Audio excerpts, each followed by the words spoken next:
Kick it to Scoops! Kick it to Scoops! Kick it to Scoops! Kick it to Scoops! Acknowledge me!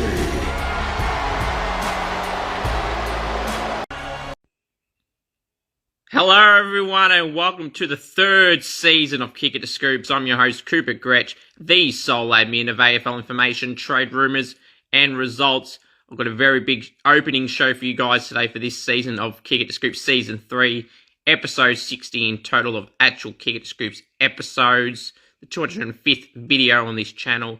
I'm absolutely pumped that the footy is back and back with the pre-season is all done. We're back to the home and away season starting this Thursday night, which we'll get to very shortly.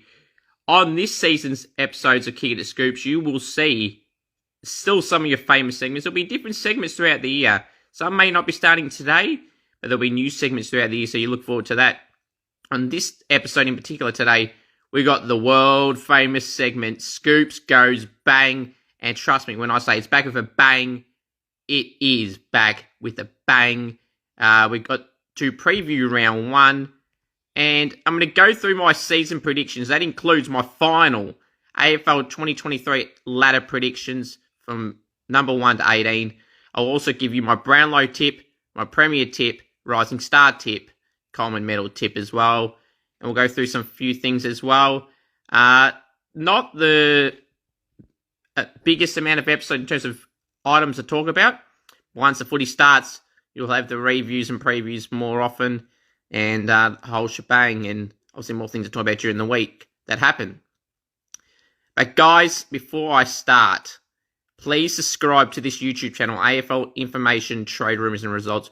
We are, as of this recording, 30 away from 2,000 subscribers. I would greatly appreciate it. Hit the subscribe button, turn on the bell for all notifications. I would truly appreciate that. And cameo.com/Cooper G.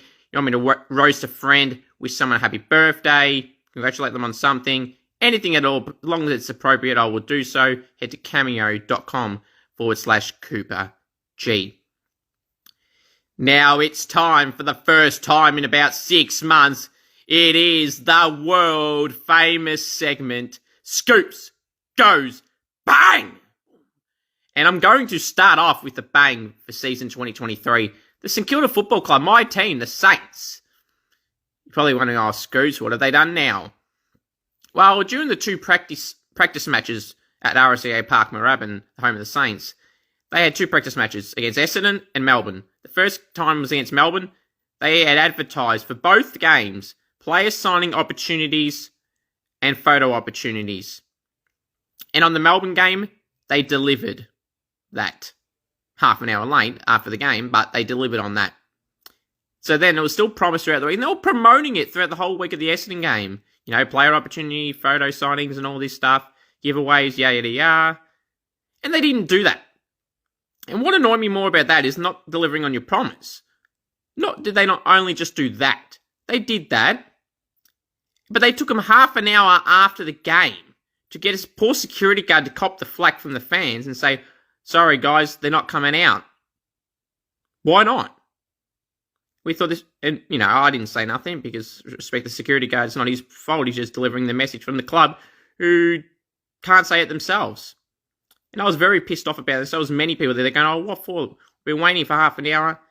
And then you know what St Kilda had the balls to do? Literally about a minute after getting the security guard to come out and say that.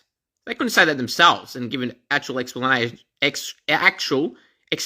as to why. They got the security guard to come in, as I said.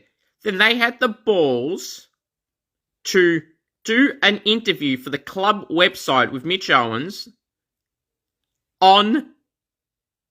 in the race with the fans in the background, like, you know, their fan club. I love their fans. Well, clearly you do not. There should have been an apology written, something. How can you advertise something and then not deliver on it? False advertising. You had a lot of Saints fans very annoyed with that. Not only myself, but a lot of people were very frustrated. What's it take? A few minutes to sign a few things and a few photos. 5-10 minutes max. Doesn't have to be as long as that. But he couldn't even do that. but then have the audacity to do a club interview for the website in front of everyone after you just got the security guard to say, nah, not happening. And then to tell Mitch and a few other boys that came out, or hiding, or not hiding, but they were, lingering around, to tell them not to go sign things and take photos with fans, that is pretty pathetic. This is not the first time the Saints have done this in terms of the media side of things. All we ask is if you post something like that, to pretty plain and simple, deliver on that. The St Kilda higher-ups have done that and made that decision. Lift your game. Pathetic. Very pathetic. You didn't only just let me down. I'm not just saying this because of me. I'm saying this because you let hundreds of fans that stayed back to wait half an hour, then to get a security guard to come out and say that. Why couldn't you say that yourself? Too afraid for backlash? Really? And then to film a club website interview with a player in front of the fans. Gee, if that wasn't backstabbing the fans, I don't know what is. To the St Kilda people that made that decision, lift your game! I'm still annoyed about that. It's pretty poor. Piss poor. Sorry, Saints. Not good enough. Hope you guys enjoyed the first installment of Kick It to Scoops for this season. Let me know your thoughts down below. And I mean, there'll probably be some idiots that are going, having a sook. It's plain and simple. Don't advertise it that you're going to do it. And then not give a reason and just get the security guard to say, oh yeah, we're not coming out. Say it yourselves. Say why. If there's a change of plans, say there's a change of plans. And even then, it's still pathetic. You don't advertise it then. Or don't promise it to people. Heck, some people, like myself, took an hour or 2 hours to get there. I know one guy who came to the game who lives 3 hours away. Do you care about your fans? You really care. It's not the first time this has happened, by the way. I've just had enough of this trend happening most of the time. Last year it happened too much. This year it's happened again. Lift your game. Right, now we'll move on to my season predictions. Now, this is going to be heavily debated. Now, I am going to clip this part of the video for the latter part. So let's go through my AFL 2023 AFL. All right, let me start that again. Let's now go through my 2023 AFL ladder predictions. In 18th place, I have the Hawks. The reason I have the Hawks is pretty plain and simple. They lost Jager O'Meara, they lost Tom Mitchell, they lost Jack Gunston. They brought in Carl Amon and Lloyd Meek, which I love their moves they made. But they can't seem to handle their ruck duos at the moment. You've got Meek, Lynch, Reeves, Ramsden. Do they know what they're doing? In terms of, they're not going to position well. I like the Lloyd Meek and Carl Amon moves. In fact, I love their moves. I thought they were great moves. But they lost their two best mids in O'Meara and Mitchell. They lost their best forward in Jack Gunston. Luke Bruce can't do it all on his own. And I think it's going to be a bad year for the Hawks. A developing year, rebuilding year. People don't like the rebuild word, but that's what they're doing. So that's why I have the Hawks in 18th place. In 17th place, I have the Eagles. Now, I had them tipped to win the Wooden Spoon last year, and it almost happened. But again, the Eagles, I just don't see any improvement. People are like, they had some injuries. Yeah, they did. Yo, Shuey, and they were out time to time. Gaff was out at one point, I think. McGovern, Barras, had some COVID issues at the start of the season. But they all came back throughout the year. And they didn't really show much, the team. So I don't see any improvement again. They only brought in Jaden Hunt, which again, I like that move for Jaden Hunt. Ruben Jinby, a top draft pick. Elijah Hewitt. Some good moves there. But overall, I don't see any improvement from the side. So I have them in 17th position. In 16th place, just speaking of the Roos, I have the Roos in 16th place. Clarko coming in will help them, a lot. But will it happen in the wins-loss column? I don't know. They'll gain some more wins. In fact, it wouldn't surprise me if they finish as high as 14th. But I've got them in 16th, the Roos. Griffin Logue, terrific in. Brought in Darcy Tucker as well. They lost Jason Horne-Francis. They drafted Harry Sheezel, which I love that pick of Harry Sheezel, and George Wardlaw, and Braden George. But yeah, I don't see any improvement overall for them. Nick Larkey's their only good key forward. Griffin Lowe's going to play defence with Ben Mackay. But yeah, again, overall, I don't see them doing well at all. In 15th place, this may be not debatable for me. It was a pretty plain choice, simple choice for me. But the Bomber fans, I got you boys, your club in 15th place now. Before we get up in arms going, oh, we'll be up there this year. No, you won't. Please. You won't. And if I'm wrong, I'll admit it. But I won't be wrong in this. The Bombers will be towards the bottom. In fact, look, put it this way, Bombers fans. You're not making the 8.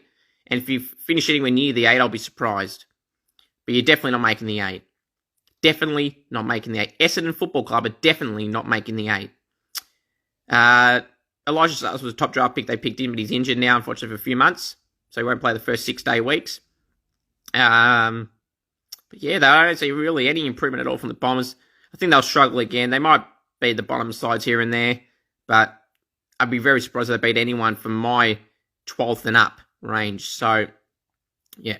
In 14th place, I have the Giants. Now, they've had some good draft picks. Aaron Cadman, Darcy Jones, a few other guys as well. Jason Gilby. You seem to be popular now on social media, Jason Gilby. There's your shout out, mate. Yeah, but again, the Giants. I like the Giants. Brought in Adam Kingsley to replace Leon Cameron and Mark McVeigh technically as well. But yeah, the Giants, look, I didn't want to have them bottom because I think they're far better than the bottom sides I just mentioned, the Eagles, the Roos, Bombers and Eagles. I really do. Can they make the 8? I don't know. Them beating the Suns in the practice match, I know it's only a practice match, but they beat them by about 50-odd points, which made me thinking, am I going to regret putting them this low? But I am going to. The Giants in 14th place. In 13th place, I got the Crows. Well, what's to say? A lot of people, not a lot, but some people have them in the 8. I just don't understand that. They brought Isaac Rankin in. Great. Perfect get. Still of a get. But that's all. I just don't see how. They lost Billy Frampton to the Pies. Yeah, I don't see much difference for the Crows. Unfortunately, Matt Crouch broke his leg and will miss a little bit. But yeah, I don't see any major improvement from the Crows. They did have some good games against top sides, and I think they beat Melbourne at one point. And they definitely did the year Nick Murray was debated about when his spoil, or was it rush behind or something, or out of bounds thing. But yeah, no, the Crows have seen that pop up here and there against some big name sides and win, or at least get close. But look, would it shock me if they made the 8? It would. If they were around 10th and 11th, not really. But the 8, I think so. So I got the Crows at 13th. Now, from 12th onwards, I could see any of these sides making the 8. Now, again, fans of this club, please calm down. I just said you could make the 8, but somebody's going to miss out. And there's 4 teams that are going to miss out right now. 12, 11, 10 and 9. And in 12th place, we've got the Western Bulldogs. Now, saying why, Scoops, they brought in not Griffin Lowe, they brought in Rory Lobb. Yeah, they did. They did. But I don't see any major improvement. Sorry, Bev. But I don't. Rory Lobb's in. What are you going to do with all those tools? Norton, Bruce, Keith. I don't know what you're going to do. You just lost St. Cordy to the Saints. But brought Rory Lobb in. It's a good move. Good move. I like it. What are you doing, Norton, with Jamara, with Sam Darcy? What are you doing with all those tools now? You're going to be playing Brucey in the back line, I see. Sam Darcy, where's he playing? Is Norton capable of playing back? Absolutely. But can they afford to do that?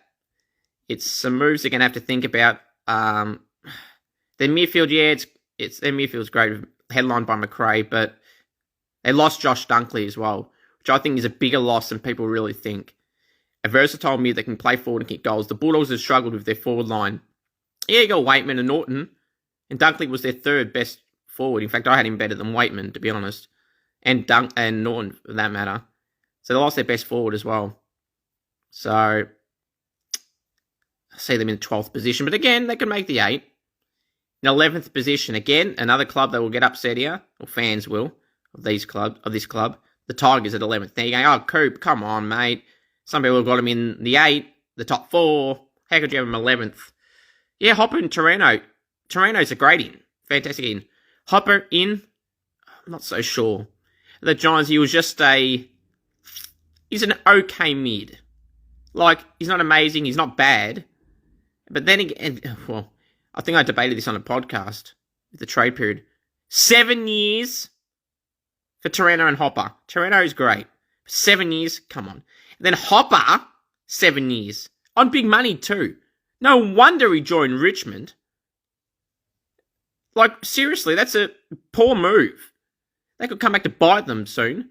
You see what it's done with Collingwood with Grundy and Treloar and Stevenson and Tom Phillips when they had to take them out because of salary cap reasons. Richmond could be in that position down the road as well. Say Martin, if he goes on for another 2 years, how's that going to fit their salary cap? Cochin may go, sure. But there's no one else on big money that's leaving anytime soon outside of potentially Cochin. So, it's a gamble to do that. It may pay off on the field, but down the line, salary cap, it may stuff it up. But again, we're talking about predictions. So you get me sidetracked so easily, guys.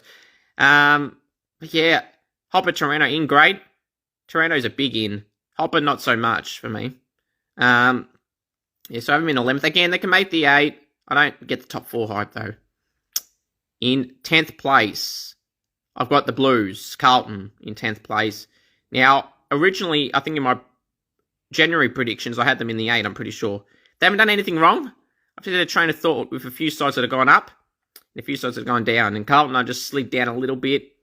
I think they can still make that. They're a good side. Harry Mackay, Charlie Curnow, Jack Silvani is their forward line. The ruckman Pitnet and Tom De Koning is still a question mark for me. I have him in 10th. Blake Acres, though, is a great in. Nick Austin's done a great job bringing in Blake Acres. Steal of the trade period, one of, anyway. Yeah, I don't know. With Carlton, I think they can make the 8. Top 4, no. But yeah, I got him in 10th place, the Blues. In 9th place, I really wanted to put this side in the 8. I really, really did. They have some of the best young players in the comp. But the Suns, the Gold Coast Suns, I have them in 9th place. I wanted them in the 8. I really, really wanted to put them in the 8. I debated this position the most between Gold Coast and 2 other sides who I have in my 8, just in the 8. I debated between those 3 sides going, which one's going to miss? Which one's going to miss? And unfortunately, it was the Suns. I had more faith in the 2 other sides I'm about to tell you next. Just only very, very minuscule. Just. I wanted to put them in the 8. But unfortunately, I didn't. Suns, I think they can make the 8. Well publicised. I like the Suns as well. Ben King. All hail the King is back. Playing half a game in the Pracky match against the Giants. Kicked a goal. Yeah, we'll wait and see how they go. I hope they go well. I hope they make the 8, to be honest. Touk Miller. I'm just sick of the hate the Suns cop. Going, I haven't made the finals before. They're no good. They're going to be a nothing club. Get rid of the Suns. Load of crap. Got some good young players. Will Powell. Mac Andrew, Charlie Ballard, Bailey Humphrey, Ben Ainsworth. I can go through almost the whole team. Charlie Constable has seemed to rejuvenate himself playing off half-back now. Yeah. I see the Suns finishing 9th. I'm sorry, Suns fans. And to the boys that I know, there's a lot of Suns players that watch my podcast. So apologies. I hope you guys make that. I think you can. But I got using 9th place. Sorry. Very sorry. I am. In 8th place, one of the 2 sides I had just ahead of the Suns is the Power. Now, I had the Power very high in my rankings in January. Slid them down about 3 or 4 spots. They haven't really done anything wrong. It's just the size I've slid up. I've seemed to perform really well in the Pracky games, or I just think they're going to be drastically better. They haven't had most injuries, yada, yada, yada. So the Power in 8th, they are still very capable of making the top 4. I would not rule it out. I really won't. That's why I had them 4th in my January predictions. It wasn't a piss take. It wasn't me trolling. I genuinely thought they could make the top 4. And I still think they can. But the improvement of sometimes a better I mentioned is why I got them in 8th place, basically. You know, Horn Francis come in. Junior Rioli came in as well. Solid moves there. Then you got Rosie, Butters, Dersma, Georgiades, Finlayson, Todd Marshall, Charlie Dixon, Scotty Lysett, Alia, Trent McKenzie, Riley Bonner, Lockie Jones, Miles Bergman. They've got so many good players. There's some I missed. Travis Boak, Ollie Wines. How could I forget them? Yeah. So Josh Sin, the young player as well. So have the Power making the 8. I don't know how they don't make the 8 with that side they got. Kind of Rosie, Butters, Dersma, the fantastic trio from that draft. I will say this, and I've said this for a while. If I haven't said it publicly, I'm pretty sure I have. Said to a lot of mates of mine. That draft trio, Rosie, Butters, and Dersma, is the best trio draft in one solitary draft of at least the last 10 years. I kid you not. Rosie, Butters, if you were to draft them in this year's draft with Ashcroft, Filippo, and the like, Rosie and Butters would be top 3. Top 4. If not top 3, definitely top 4. You would have Rosie and Butters with Filippo and Ashcroft in the top 4, and Dersma would be top 10 for sure. Yeah, but that's where I got the Power. In 7th place, I have my Saints. I slid them down one spot from 6 in Jan. The injuries are the only reason why I've slid the Saints down. I don't get the Saints hate. I really don't. It's tiring. It's old. You want to keep bagging me about the Saints? I don't care anymore. I simply don't. If we do well, you shit on us. We do bad, you're all over it. When we win, you either shit on it and make an excuse for us winning, and the other team had injuries, or you had more free kicks. Like, please, I don't care anymore what you think about the Saints. It's all that matters is what I think of them. It's my show, not yours. Get your own podcast. The Saints finishing in 7th place. The injuries doesn't help with Max King, Jack Hayes, potentially Timmy Memory in doubt for round 1. I said Ross in doubt for round 1. Marcus Winhager in doubt for round 1. The tall department up forward has been hit hard. Ross, the boss, is back. I love that move. Go check the videos they've been ready for months ago in November period, October. Love the move. Ross, the boss, is back. Love the move. Had a great win against the Bombers. It's just not how we beat it's how we beat the Bombers. It was great form. Punished them with the wind. Their fans are still whinging about the wind. But yeah, I think that Billings out as well. That hurts. But I think Filippo, we'll get to Filippo later in a certain segment.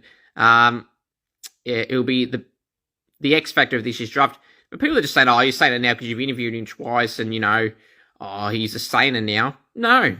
I was saying that well before I even interviewed him. So, just telling you that right now. And he knows that. All aboard the Filippo train. Gresh, Maxi King when he comes back. Timmy Membry. Timmy Membry is one of the most underrated players in this competition. The Saints got a better draw finally for the first time in yonks. Legitimately. So, I see the Saints finishing in 7th place. In 6th place, I've got the Pies. Back up the ladder for me. I think I had him in 7th. I got him in 6th place now, the Pies. Craig McRae is doing a great job yet again with the Pies. Headlined by Darcy Cameron in the ruck. Scotty Penderbury's doing well. Nick Dacos, he should make the All-Australian squad this year. His brother Josh is doing well. Dan McStay will be a great get for from the Lions to the Pies. People are undervaluing Dan McStay. I'm not. He's a ripper player. He had his best career year last year to Dan McStay from the Lions. And that's why I got the Pies in 6th place. And I think they could even finish in the top 4, to be honest, as well.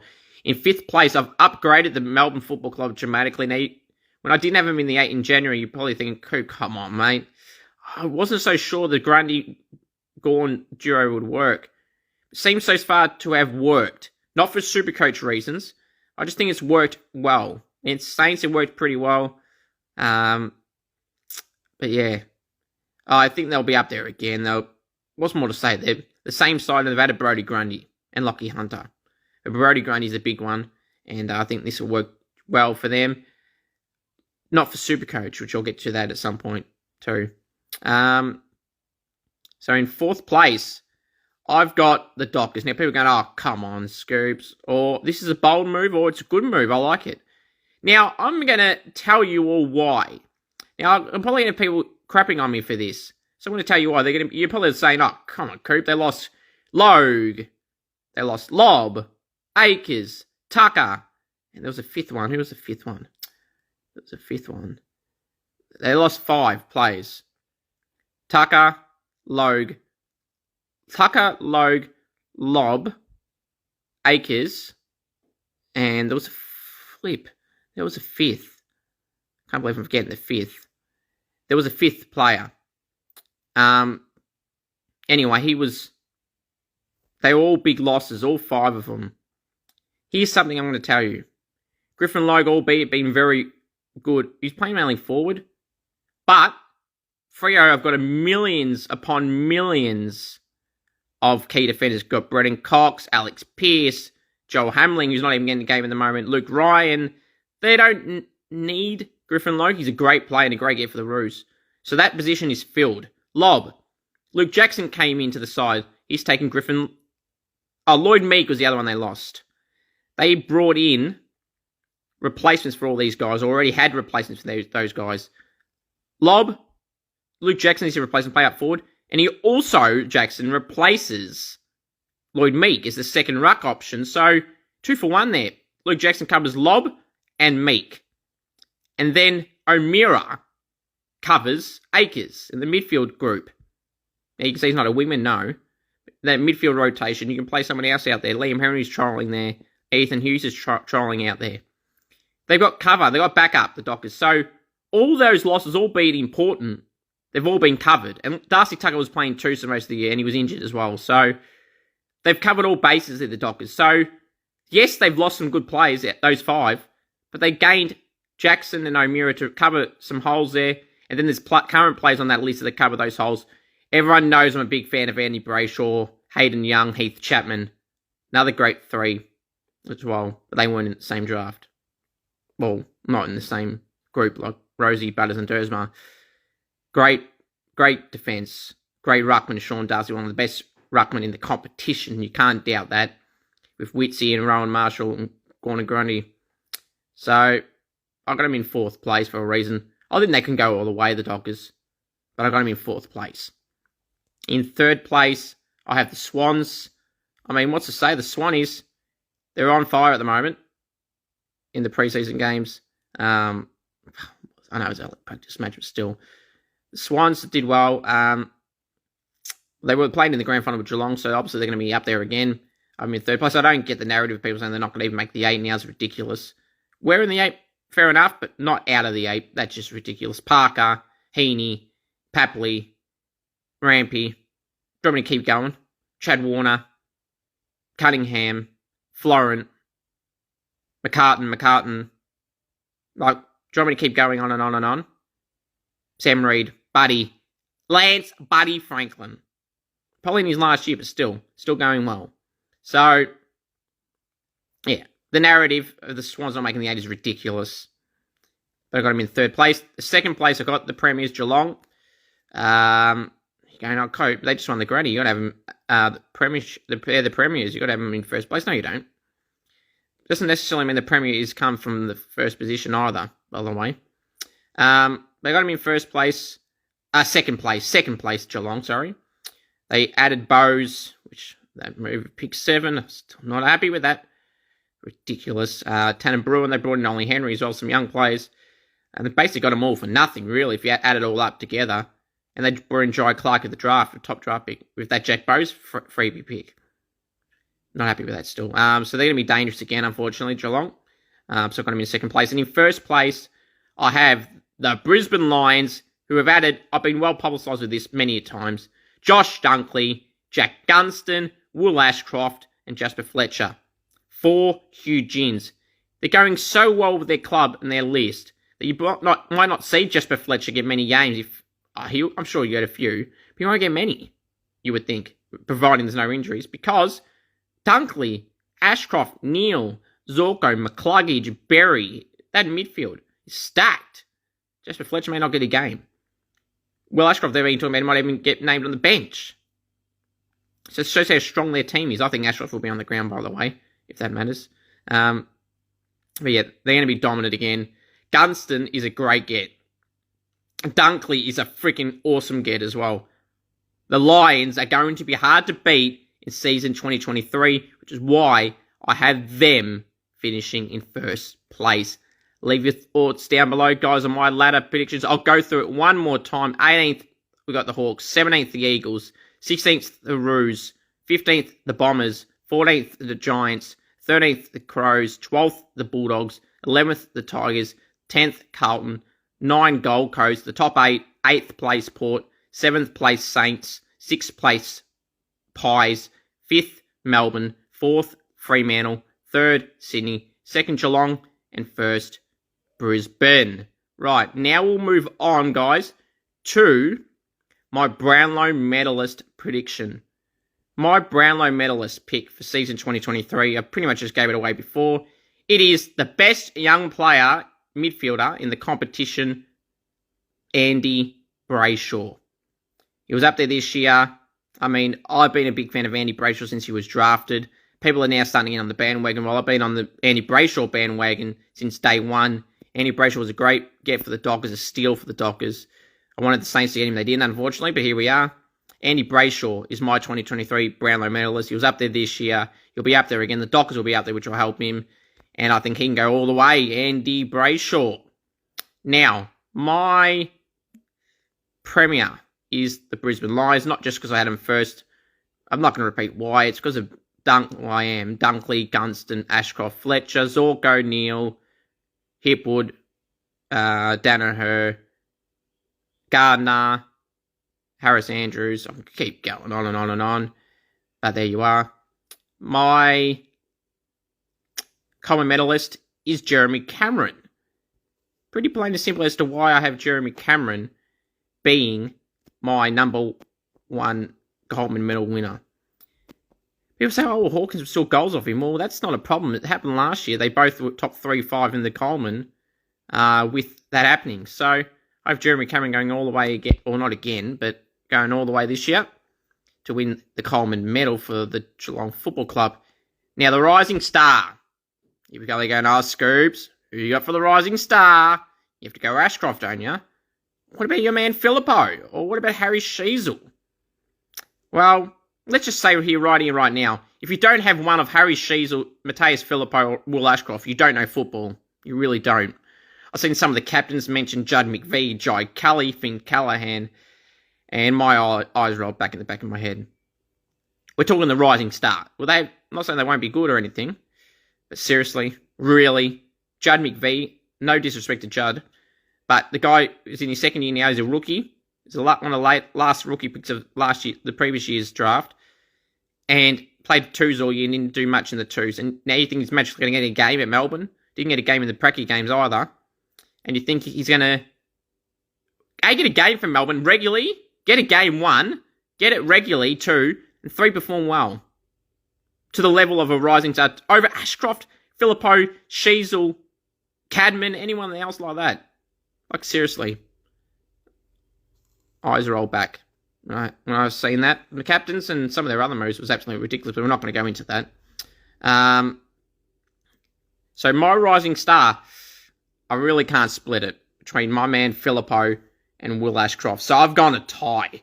Will Ashcroft and Matthias Filippo are my joint 2023 AFL Rising Star winners.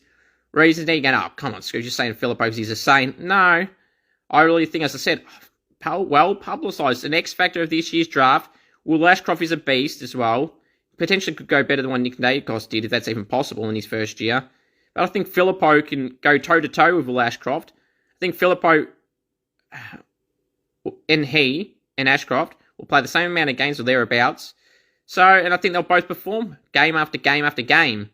They'll have banger after banger after banger performances. They're both two of the best in this year's draft. And Harry Sheezel, don't count out and rule out Harry Sheezel as well. But my joint 2023 AFL Rising Stars are Matthias Filippo and Will Ashcroft. Now, let's go to previewing round 1. Now, it's going to be very interesting here. We got Richmond and Carlton on Thursday night. Just give me a second, guys.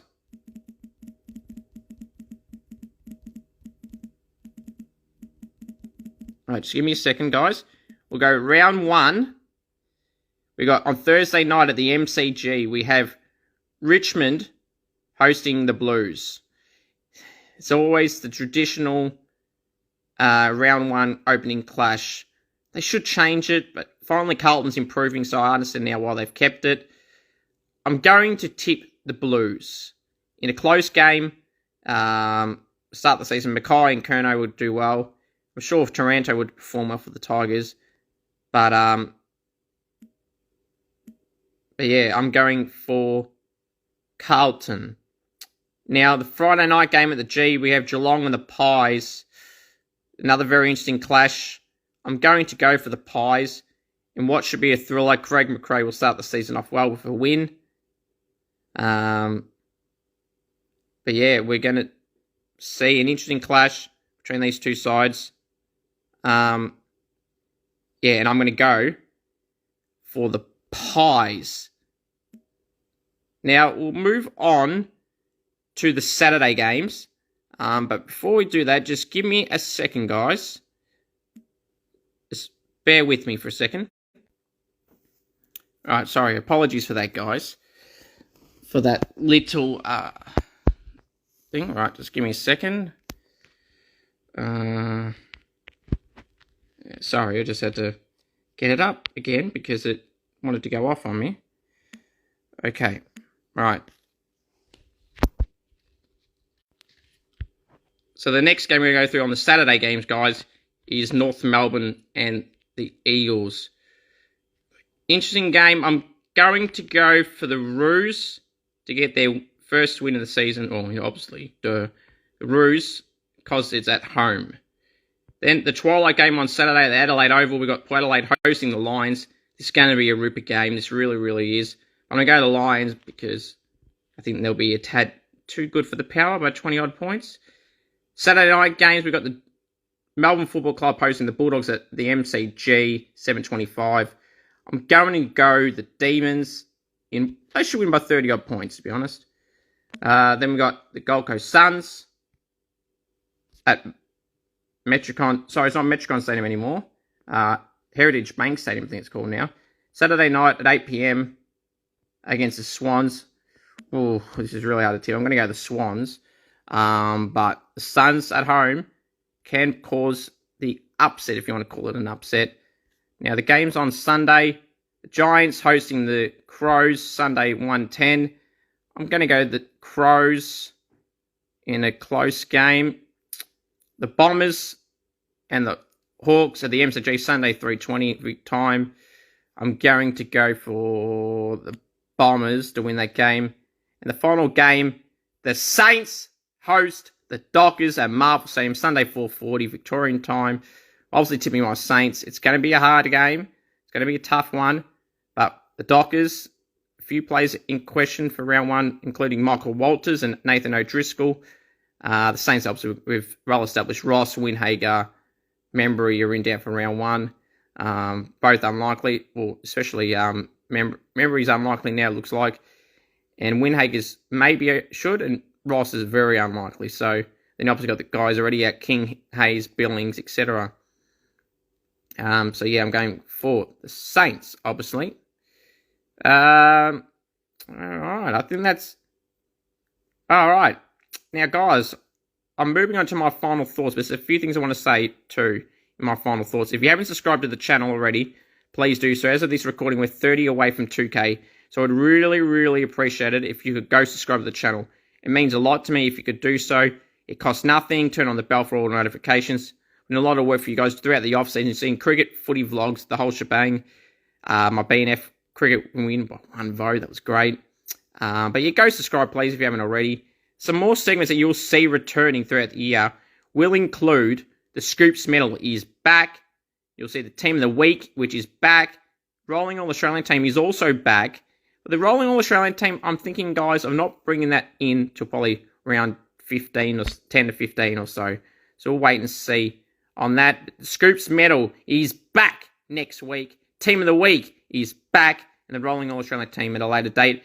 And any more new segments you see, you will see. Now, guys, what did you think of the intro, by the way, at the start of this video? Let me know your thoughts on that. Again, please subscribe on here on YouTube, AFL information, trade rumors and results. Also on Spotify and Apple Podcasts under the same name. and Cameo. Head to cameo.com/CooperG. If you want me to roast a friend, wish someone happy birthday, any of the like. Thank you all for tuning in to the first installment of Kick It to Scoops for season 2023. We'll be back next week, same time next week. Until then, everyone, have a great one. The most important thing of all to remember is go to the Saints and, of course, acknowledge me, the one. May the best team win this week. Let's go. Go, Saints!